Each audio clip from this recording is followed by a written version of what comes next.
As popular as George R.R. Martin's fantasy novels may have been, nobody would have ever expected the HBO series to become a global phenomenon. But as is usually the case, the live-action version is just a slice of the real story, and packed with cool Easter eggs most people will never realize. Share this video with your Game of Thrones addicted friends and see how many of them already know these 10 facts you never knew about Game of Thrones. That one's yours, Snow. Jon Snow's banner.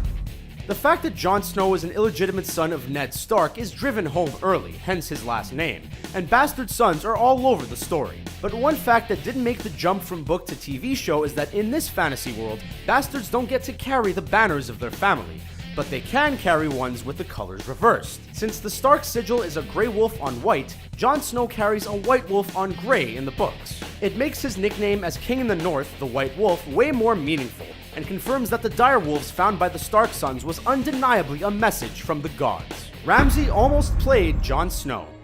It didn't take long for audiences to absolutely despise Ramsay Bolton, but if things had worked out differently, they might have been cheering for him. I think that sounds like a wonderful idea. Actor Iwan Rheon originally auditioned for the part of Jon Snow, and ended up coming down to the final two choices beside Kit Harington, which makes their rivalry in Season 6 seem like a particularly personal one. George R.R. Martin had a cameo. With George R.R. Martin responsible for dreaming up this treacherous world, you would think he would have landed a part in the show himself, but his cameo actually already happened. Martin played a wealthy nobleman from Pentos at the wedding of Daenerys to Khal Drogo in the pilot episode. But when most of the pilot was later refilmed and actress Tamsin Merchant was replaced by Emilia Clarke, the entire sequence had to be cut, and the author's cameo along with it. Tywin's butchering scene was real. The noble and fearsome Tywin Lannister didn't actually appear until the show's 7th episode, but he made a memorable entrance, butchering and skinning a stag while giving his son a lecture. The scene showed he wasn't afraid of getting his hands dirty, and the same was true of the actor Charles Dance. After being shown how to butcher a stag the day before, he did it for real, on a stag just as real for the camera. He was happy with the result, but not the smell, which stayed on his hands for days. King Tommen's debut. Even for devoted fans, the arrival of Tommen Baratheon to the throne came as a surprise, or downright confusing. The reason why nobody remembered King Joffrey's innocent younger brother? Because he had already appeared on the show as Queen Cersei's first cousin Martin, who was held hostage and then murdered in Riverrun in Season 3, Episode 5. Actor Dean Charles Chapman made a good impression, and as of Season 4, replaced the much younger version of Tommen who had appeared previously. Hello, Sansa. The show leading the books. The current seasons of Game of Thrones have actually gotten ahead of the books, but there aren't many cases of the HBO series actually changing Martin's ideas, with one exception. The wildling named Osha had only a small role in the books, but Martin was so impressed with actress Natalia Tena, he admitted he would write her differently when she returns, making her younger and more sarcastic. He poisoned my son. A more Scully Cersei.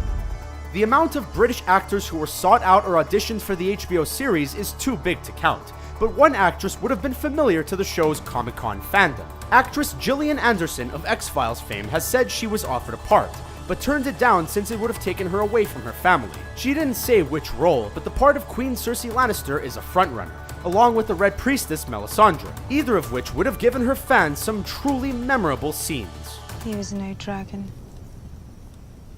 Fire cannot kill a dragon. Violet Eyes. The Targaryens are referred to in the TV show as dragons, descendants of ancient Valyria and therefore almost a different kind of human than the rest, or so they would like to be believed. But one of their most recognizable traits was removed from the show. Their platinum blonde hair is rare, but the purple eye color was even more so. In the books, it was a clear sign of Valyrian blood. But when the actors playing Daenerys and Viserys had trouble focusing with the violet eye contacts in place, the showrunners decided to scrap the idea entirely. The real Valyrian steel.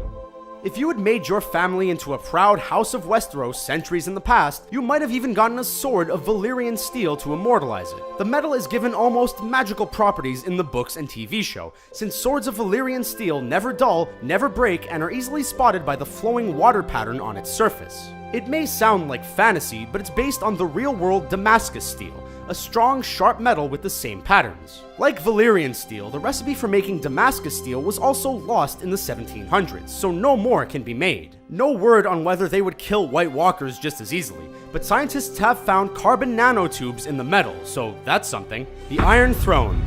You gotta hand it to George R.R. Martin. A throne made from the swords of fallen enemies sends a powerful message. And while the throne in the books may be made from thousands, the TV version is special in its own way. For starters, it seems to include Gandalf's sword from The Lord of the Rings, as a bit of a joke on the part of the prop makers. It's not alone either, since the hero swords from Robin Hood, the Prince of Thieves, and even Ridley Scott's Kingdom of Heaven are among the dozens visible. Who knows how many fictional kingdoms fell in the history of Westeros? Those are just a handful of the behind-the-scenes secrets and extra details from the novels that most fans will never know. But what are some of your favorites? Let us know in the comments and subscribe to our channel for more great videos like this one. Thanks for watching.